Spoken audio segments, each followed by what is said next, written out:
Assalamualaikum warahmatullahi wabarakatuh. Pada kesempatan kali ini, kami dari kelompok 6 akan menjelaskan mengenai Managing the Business Enterprise untuk memenuhi tugas dari mata kuliah pengantar bisnis. Kami dari kelas A dengan dosen pengampu Ibu Tri Siswantini dengan program studi S1 Manajemen Fakultas Ekonomi dan Bisnis UPN Veteran Jakarta. Pada kelompok 6 ini terdiri dari 4 orang. Dimulai dari saya sendiri yaitu adalah Azrina Zara Fabianti dengan NIM 211011022 dan juga ada Syahla Putri Nur Fajar dengan NIM 21101111021 dan juga ada Intan Novitasari dengan NIM 211011023 dan juga ada Muhammad Fauzan dengan NIM 21101111024. Selanjutnya, penjelasan kali ini akan dimulai dari Syahla Putri Nur Fajar. Untuk Syahla, dipersilahkan. Baik, terima kasih Azrina. Saya akan membacakan daftar isi. Yang pertama itu ada pendahuluan, yang kedua tinjauan pustaka, yang ketiga pembahasan, keempat studi kasus, lalu yang terakhir itu ada penutup. Next.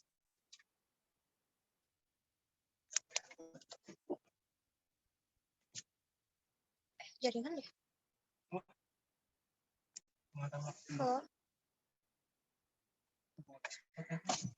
Yang pertama itu pendahuluan latar belakang. Bisnis adalah suatu organisasi yang menjual barang atau jasa kepada konsumen atau bisnis lainnya. Untuk mendapatkan laba, kunci sukses memulai bisnis adalah adanya kemampuan menuangkan ide-ide atau gagasan cemerlang yang kreatif dan inovatif, serta memiliki nilai ekonomi atau komersial tinggi ke dalam sebuah perencanaan bisnis yang matang dan realistis. Langkah paling awal adalah merumuskan dan menetapkan visi misi serta tujuan. Visi misi dan tujuan dapat menambahkan rasa memiliki dan identitas kepada karyawan sehingga dapat memotivasi karyawan untuk bekerja lebih giat dalam meraih kesuksesan. Hal tersebut juga memberikan titik fokus yang membantu menyelaraskan semua orang dengan organisasi, sehingga memastikan bahwa setiap orang bekerja untuk satu tujuan. Ini membantu meningkatkan efisiensi dan produktivitas dalam organisasi. Namun sebenarnya, sebuah perusahaan bisnis tidak hanya mengejar keuntungan semata, melainkan juga memperhatikan lingkungan sekitar perusahaan itu sendiri. Next.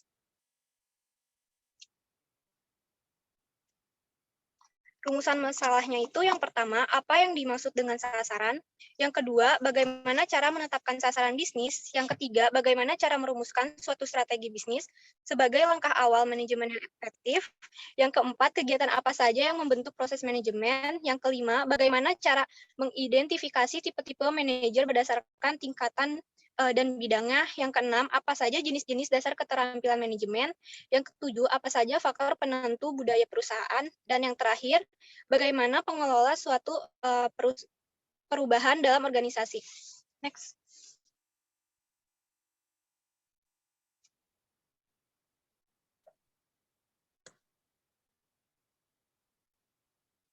Tujuan pembahasannya itu, yang pertama, menjelaskan kepada pembaca mengenai pengertian sasaran, kriteria sasaran yang baik, dan jenis-jenis strategi organisasi. Yang kedua, menjelaskan kepada pembaca mengenai cara menetapkan sasaran bisnis dan tujuan utama penetapan sasaran bisnis. Yang ketiga, menjelaskan kepada pembaca mengenai cara merumuskan strategi bisnis. Yang keempat, menjelaskan kepada pembaca mengenai kegiatan yang membentuk proses manajemen. Yang kelima, menjelaskan kepada pembaca mengenai tingkatan dan bidang dalam manajemen, serta tanggung jawab seorang manajer. Yang keenam, menjelaskan kepada pembaca mengenai jenis-jenis dasar keterampilan manajemen. Yang ketujuh, menjelaskan kepada pembaca mengenai faktor penentu budaya perusahaan. Yang kedelapan, menjelaskan kepada pembaca mengenai cara mengelola suatu perubahan dalam organisasi. Next.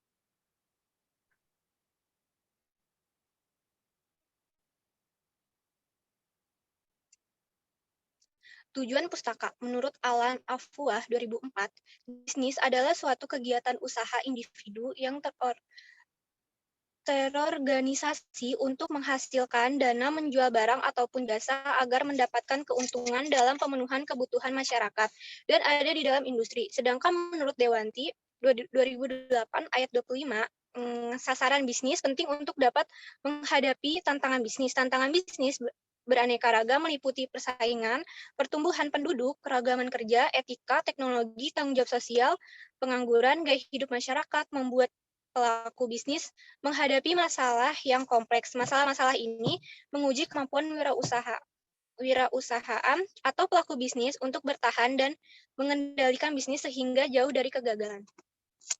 Next.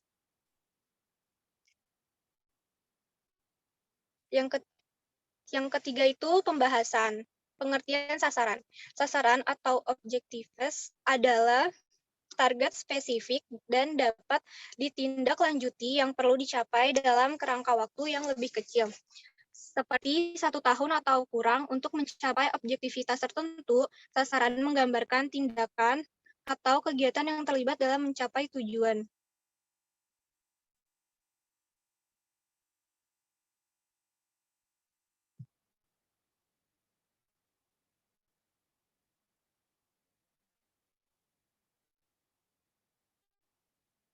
Ya, baik. Selanjutnya ada menetapkan sasaran bisnis.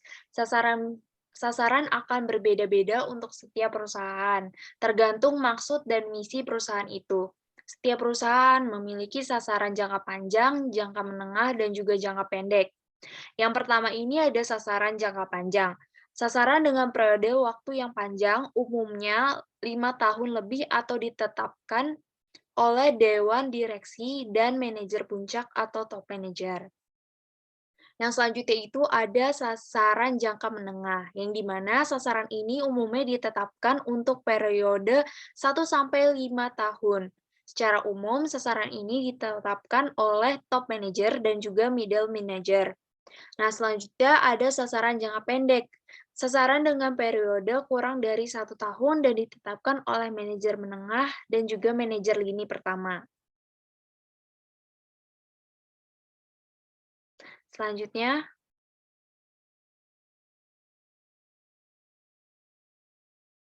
selanjutnya ini ada merumuskan strategi bisnis. Yang perlu dilakukan itu adalah menetapkan sasaran strategis. Sasaran strategis ini adalah sasaran jangka panjang sesuai misi perusahaan. Ya, di mana contohnya ada perusahaan namanya Acer Komputer menjual personal komputer langsung ke konsumen untuk memperoleh laba. Nah, selanjutnya kita juga harus melakukan analisis SWOT, di mana proses ini mencangkup penilaian kekuatan, strength, dan juga kelemahan, weakness, organisasi serta peluang opportunity dan juga ancaman threat lingkungan. Terus selanjutnya ada menyesuaikan organisasi dan juga lingkungan.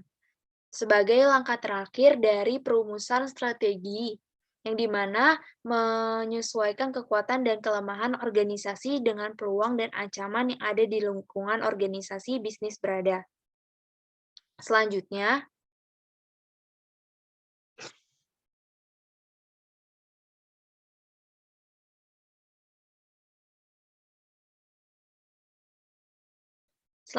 ada proses manajemen. Yang pertama itu proses manajemen ada perencanaan. Yang di mana perencanaan ini adalah proses manajemen untuk menetapkan sasaran dan tujuan organisasi dan menentukan cara terbaik untuk mencapainya. Langkah proses perencanaan strategis yaitu dimulai dari mengembangkan misi, menulis pernyataan misi, melaksanakan analisis SWOT, mengembangkan prediksi, menganalisa persaingan, menentukan arah dan tujuan, serta yang terakhir itu ada mengembangkan rencana pelaksanaan. Adapun hierarki perencanaan adalah sebagai berikut. Yang pertama itu ada rencana strategis, di mana merefleksikan keputusan alokasi sumber daya, prioritas perusahaan, dan langkah-langkah yang diperlukan untuk memenuhi sasaran strategis. Selanjutnya, itu ada rencana taksis, yang dimana rencana ini untuk jangka waktu yang lebih pendek untuk menerapkan aspek-aspek khusus dari rencana strategis. Selanjutnya, itu ada rencana operasional, yang dimana disusun oleh manajer di tingkat menengah dan juga lebih rendah, menetapkan target jangka pendek untuk kinerja harian, mingguan, ataupun bulanan. Yang selanjutnya itu adalah pengorganisasian, di mana pengorganisasian ini adalah sebuah proses manajemen yang menetapkan cara terbaik dalam mengatur sumber daya dan aktivitas suatu organisasi menjadi struktur yang logis. Para manajer membagi dan menyerahkan wewenang masing-masing atau tugas-tugas perusahaan kepada para anggotanya, sehingga terbagilah sistem yang teratur serta membagi para anggota perusahaan berdasarkan tingkatan sesuai keahliannya.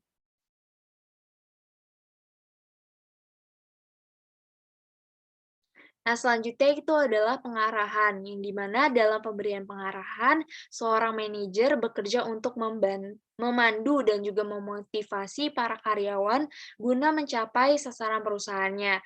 Pengarahan itu juga merupakan suatu aspek hubungan manusiawi dalam kepemimpinan yang mengikat para bawahan untuk bersedia mengerti dan menyumbangkan tenaganya secara efektif serta efisien untuk mencapai tujuan.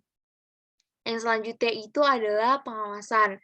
Pengawasan atau controlling ini merupakan proses memonitor kinerja perusahaan untuk memastikan bahwa perusahaan tersebut mencapai sasarannya, serta memberikan penilaian dan evaluasi terhadap hasil atau produk yang dihasilkan oleh para karyawannya.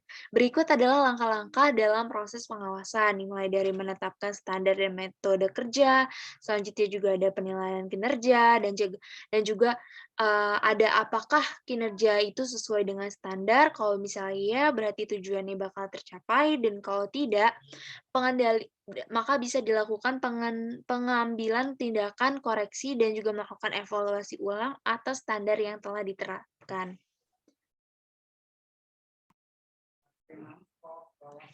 Selanjutnya,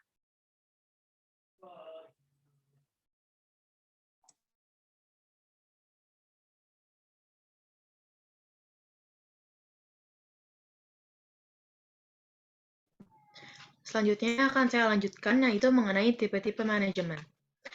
Tipe-tipe manajemen terbagi menjadi 3 level. Yang pertama ada 3 level manajemen, yaitu ada manajer puncak, manajer tingkat menengah, dan manajer ini pertama. Manajer puncak adalah eksekutif puncak yang jumlahnya sedikit dan bertanggung jawab atas keseluruhan kinerja perusahaan besar. Manajer ini memegang jabatan-jabatan seperti CEO, CFO, COO, presiden direktur, wakil presiden direktur, direktur utama, dan lain-lain. Lalu ada manajer tingkat menengah, yaitu manajer yang mengimplementasikan strategi, kebijakan, dan keputusan yang diambil oleh manajer puncak dan bertindak sebagai penghubung antara manajemen tingkat atas dan manajemen tingkat bawah. Manajer ini memegang jabatan dengan nama jabatannya seperti General Manager, Plan Manager, Factory Manager, Regional Manager, ataupun Division Manager. Selanjutnya ada manajer lini pertama, yaitu manajer yang bekerja dengan dan menyelia karyawan yang melapor kepada mereka. Manajer ini bertanggung jawab atas operasional atau pekerjaan harian para karyawan dalam menghasilkan suatu produk atau layanan. Manajer ini memegang jabatan seperti Department Manager, Section Manager, Superintendent, Mandor, atau Supervisor. Lalu ada bidang manajemen. Yang pertama ada manajemen sumber daya manusia. Merupakan bidang manajemen yang berfokus terhadap kegiatan yang berhubungan dengan tenaga kerja, seperti pengadaan, pengembangan, pemberian kompensasi, pengintegrasian, serta pemeliharaan terhadap sumber daya manusia atau karyawan secara terpadu untuk mencapai tujuan perusahaan. Lalu ada manajemen produksi atau operasi. Manajemen produksi merupakan sebuah proses manajemen yang bertanggung jawab kepada seluruh proses perencanaan serta aktivitas produksi, distribusi, maupun manajemen proyek yang sedang dijalankan oleh organisasi. Lalu ada manajemen pemasaran. Manajemen pemasaran adalah sebuah kegiatan yang berhubungan dengan proses perpindahan barang atau jasa dari produsen ke konsumen.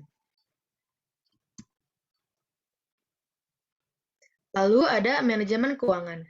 Manajemen keuangan merupakan suatu bidang manajemen yang berfokus terhadap pengelolaan dana perusahaan atau memperoleh dan menggunakan dana yang dilakukan secara efektif dan efisien guna meningkatkan dan memaksimalkan laba perusahaan. Dan yang terakhir ada manajemen akuntansi atau administrasi. Merupakan bidang manajemen yang berfokus pada pemberian informasi layanan dalam bidang akuntansi atau administrasi yang diperlukan untuk membantu manajemen dalam menetapkan garis-garis kebijakan dan operasional sehari-hari. Selanjutnya ada tugas dan tanggung jawab manajer.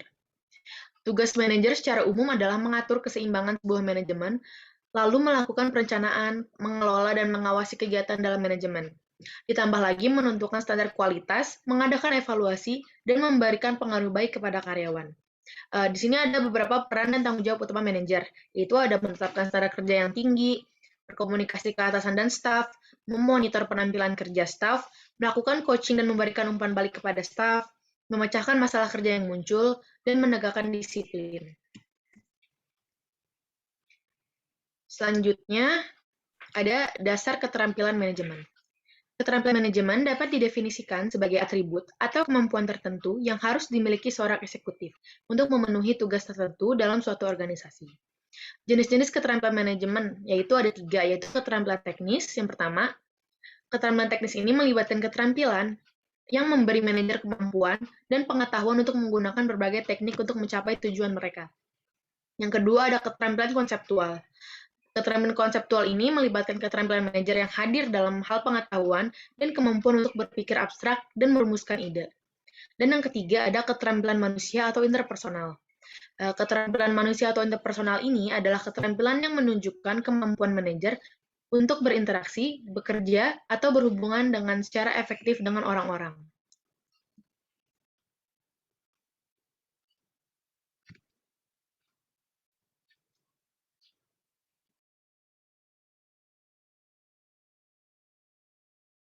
Itu ada faktor penentu budaya perusahaan. Di sini ada faktor-faktor yang menjadi penentu budaya perusahaan menurut Mondi dan No, yaitu yang pertama ada komunikasi. Komunikasi yang efektif dalam perusahaan mempunyai dampak yang positif juga terhadap budaya dari perusahaan. Yang kedua ada motivasi. Upaya-upaya manajemen memotivasi karyawannya juga membentuk budaya tersendiri dari perusahaan yang dijalani. Yang ketiga itu ada karakteristik organisasi. Karakter organisasi juga memengaruhi budaya perusahaan, ukuran, dan juga kompleksivitas organisasi akan menentukan tingkat spesialisasi dan hubungan personal antar pekerja. Yang keempat, itu ada proses administrasi, meliputi proses pemberian penghargaan kepada karyawan yang berprestasi ataupun toleransi terhadap konflik dan kerja kelompok yang terjadi dalam melakukan operasional perusahaan. Yang kelima, itu ada struktur organisasi. Struktur organisasi biasa saja kaku ataupun fleksibel. Selain itu, dalam setiap organisasi mungkin pula terjadi sentralisasi dan formalisasi yang tinggi ataupun rendah. Yang keenam, itu ada gaya manajemen. Bagaimana proses perencanaan, pengorganisasian, kegiatan memimpin, serta mengendalikan akan mencerminkan gaya manajemen yang berlaku di perusahaan tersebut, dan hal tersebut akan menentukan budaya dari perusahaan yang dijalani.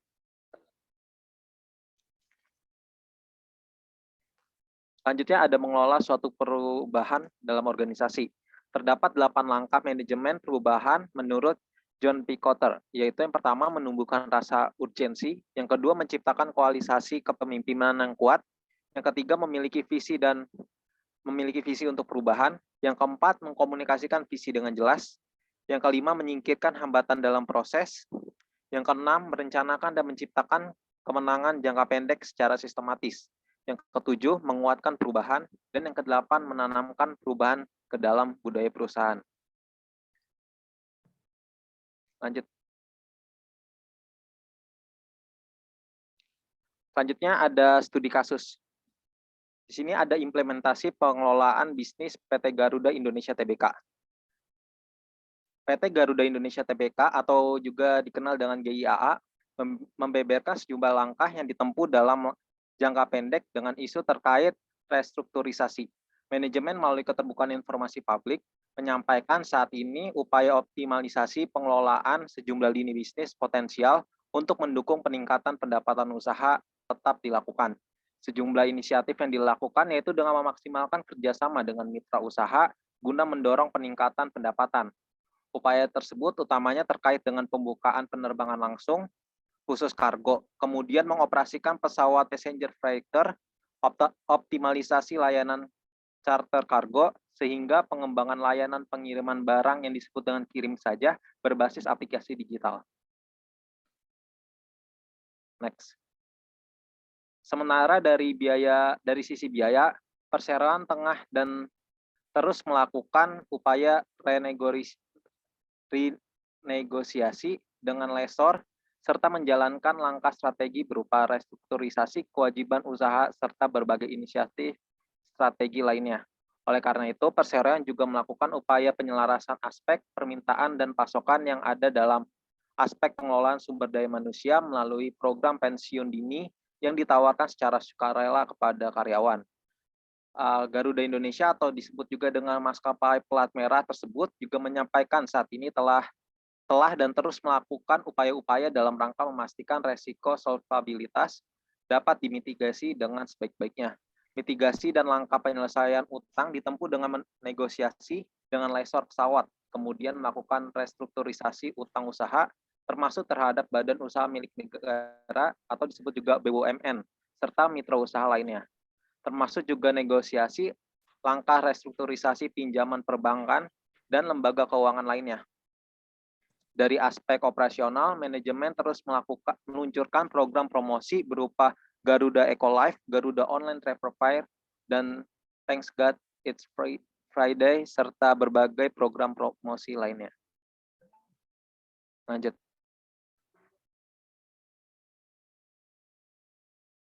Yang terakhir ada penutup kesimpulan. Dalam perubahan bisnis terdapat berbagai jenis strategi yang bisa digunakan oleh semua perusahaan dan tiap-tiap perusahaan menggunakan strategi yang berbeda. Tiap perusahaan juga memiliki sasaran yang ingin dicapai oleh perusahaannya dengan menggunakan berbagai strategi untuk mencapai sasaran perusahaannya masing-masing. Proses manajemen dapat dibagi yang terdiri dari perencanaan, perorganisasian, pengarahan, dan pengorganisasian yang memiliki fungsi masing-masing. Serta manajer juga dibagi menjadi manajer puncak, manajer menengah, dan manajer lini pertama. Perusahaan di dalamnya terdapat berbagai jenis manajer yang menjalankan dan mempunyai tugas yang berbeda, serta terdapat berbagai keterampilan yang dapat digunakan oleh para manajer dalam memimpin perusahaannya. Budaya juga dapat memengaruhi kegiatan yang berjalan dalam suatu perusahaan bisnis. Baik, sekian dari kami. Saya mewakili kelompok 4 mengucapkan mohon maaf apabila banyak kekurangan. Saya akhiri dengan wassalamualaikum warahmatullahi wabarakatuh.